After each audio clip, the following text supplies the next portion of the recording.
கொடிக்கம்பங்களை அகற்ற வேண்டும் என்ற உத்தரவுக்கு உச்சநீதிமன்றம் இடைக்கால உத்தரவுக்கு தடை விதிக்கப்பட்டிருக்கிறது. மேல்முறையீட்டு மனுவில் உச்சநீதிமன்றம் இந்த உத்தரவை பிறப்பித்திருக்கிறது.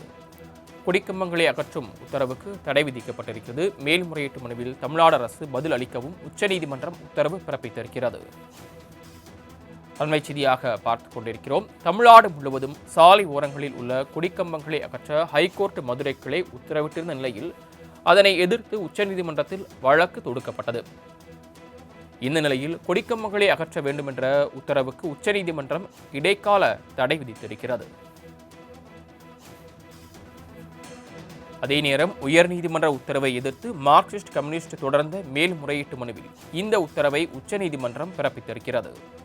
அண்மை செய்தியாக பார்த்துக் கொண்டிருக்கிறோம். கொடிக்கம்பங்களை அகற்றும் ஹைகோர்ட் உத்தரவுக்கு உச்சநீதிமன்றம் இடைக்கால தடை விதித்திருக்கிறது. மேல்முறையீட்டு மனுவில் தமிழ்நாடு அரசு பதில் அளிக்கவும் உச்சநீதிமன்றம் உத்தரவு பிறப்பித்துள்ளது.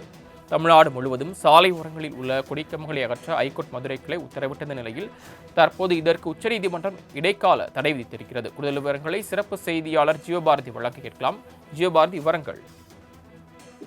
தமிழ்நாடு முழுவதும் சாலையோரங்களில் இருக்கக்கூடிய கட்சிகளுடைய கொடி கம்பங்களை அகற்றுவது தொடர்பான ஒரு மிக முக்கியமான உத்தரவை சென்னை உயர்நீதிமன்ற மதுரை கிளையானது கொடுத்திருந்தாங்க.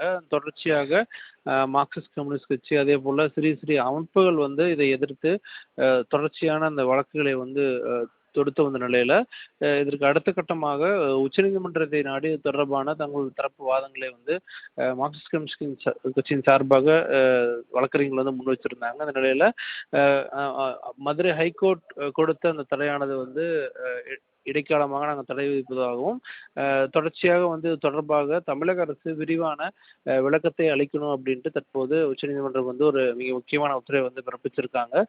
உச்சநீதிமன்றத்தினுடைய இந்த இந்த மிக முக்கியமான அறிவுறுத்தலுக்கு பிறகாக தமிழ்நாடு அரசினுடைய அந்த பதில் மனுவுக்கு பிறகாகத்தான் இது என்ன மாதிரியான அடுத்த கட்டத்தை நோக்கி நகருது அப்படிங்கிறத பார்க்க முடியும்.